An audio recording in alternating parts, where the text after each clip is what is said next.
I thought I'd seen the last of my deadliest rival at school.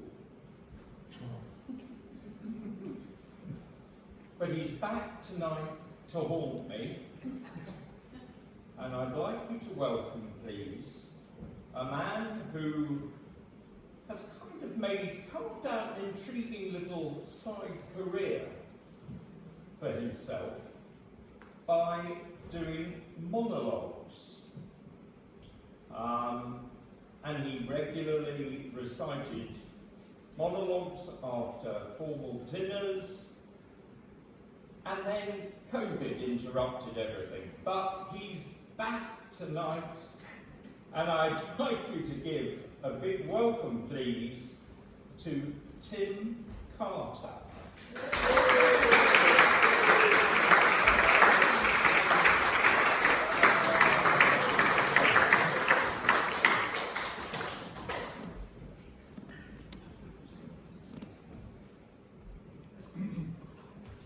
I'll tell you the tale of Sir Peregrine Foukes. I was once his fag at Eton. I used to iron his shirts and butter his scones, and when I didn't, I was soundly beaten. In those days, Peregrine was a ladies' man, a drinker, a gambler, a curser. He made love to many a Windsor girl, and to the wife of our college bursar. The bursar's wife was a handsome woman who went by the name of Kathleen. I was in love with her myself from afar, and I acted as Peregrine's go-between. Every evening I would take Peregrine's love notes, and I would leave them in Kathleen's larder. And then I'd watch as she went down to the boathouse to meet him, glistening and heaving with ardour. She always wore a blue velvet cape with a hood to hide her face. And when she came back, it would be all awry from the force of his manly embrace. She loved him true, but her love was doomed, for it was Peregrine's final year, and he shed few tears for the bursar's wife on the night that she disappeared. Peregrine left the very next day to commence his army career, and they found Kathleen, without her blue cape, drowned in Romney Weir. Peregrine loved the army life, the billiards, the claret, the porter. He loved some ladies in Ascot too, and several in Virginia Water. When his regiments got sent to Africa, he said, you know, I really don't mind, because I'll be able to leave my gambling debts and these tiresome fillies behind. In African wars, Peregrine distinguished himself, resisting the Zulu legions. But then he fell sick when an infernal tick adhered to his nether regions. He lay in a fever for a month or more. You could hear the poor man yelling. No medic was able to pull out his tick. No nurse could ease his swelling. A padre tossed a Bible in his lap, convinced he would never recover. But the tick was bashed out by that biblical clout and adhered to the leathery cover. Mistaking the Bible for antelope hide, the tick was intent on gastronomy, and tunneling into the pages beneath, it died when it reached Deuteronomy. When he sat up in bed, news soon spread of Peregrine's miraculous survival. He was living proof of the church's belief that sinners are saved by the Bible. Peregrine himself was the most impressed. He underwent a religious conversion and was rebaptized in the colonel's wife's bath, insisting on total immersion. Peregrine renounced his philandering army life. He read the scriptures for hours. He went home and joined a tennis club and learned to press wild flowers. This newfound love of tennis and floral pursuits was part of a Christian mission to invite young ladies to his country house for chaste and earnest tuition. He got a terrible crush on a Christian girl, a wealthy viscount's daughter, but he never laid a finger on her nubile form, taking frequent showers in cold water. For 3 long years he contained himself after they were betrothed, the longing for their wedding night when Pamela would be unclothed.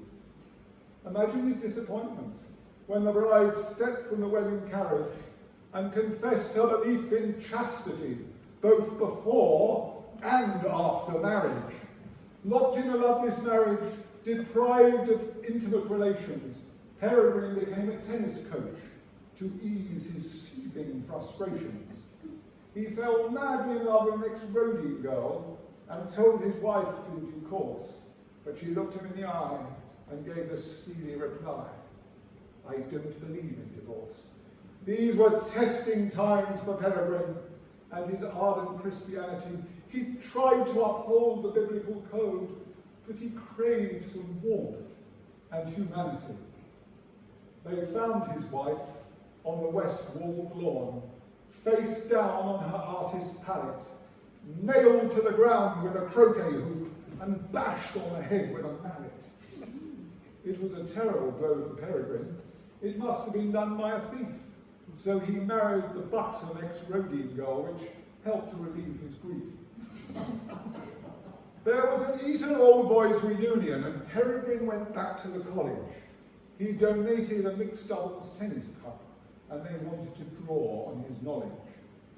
After the dinner was over, he lit up a fine cigar, and he wandered by the moonlit river, reflecting on his life so far.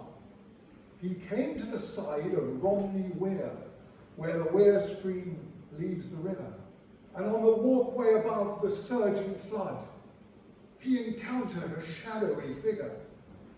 Cowled in blue velvet, the figure drew nigh, with a face that couldn't be seen. Peregrine's face turned ashen white. "Can that be you, Kathleen?" A struggle took place atop of the weir as he tried to remove the cloak, but Peregrine slipped on some old silk weed, and the clasp on the velvet broke. Peregrine slid into the torrent, still clinging to one half of the blue gown. "Who are you?" he cried to the other. "Save me or I'll drown." "Remember Kathleen," the other cried. "I knew it was you who drowned her. You didn't pull her out of the weir that night, you merciless, rotten bounder." "Good God, it's Carruthers!" yelled the drowning man. "Come, don't be cruel to Perry. I'll spare you a thrashing if you pull me out. You can come back to my dorm for a sherry." The man on the weir had a change of heart and pulled with might and main. But as Peregrine emerged from the foaming surge, the blue velvet split in twain. This time the undertow got him and sucked him down to drown. He died with horror on his face and a handful of Kathleen's gown. And how do I know of this event? One which was seen by no others. It's because it was me who stood on the weir that night. Yes, I am young Carruthers.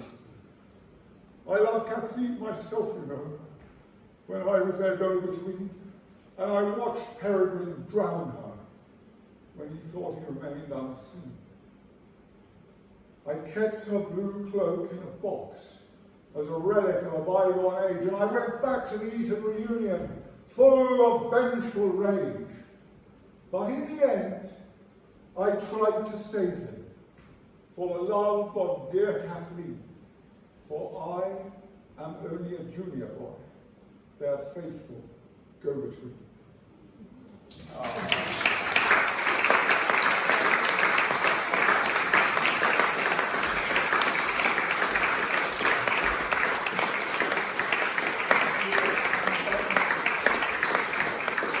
I'd just like to say a big thank you to Tim and also all the real poets of Surbiton, because that is basically cod verse, but thanks for giving me the chance to do it again.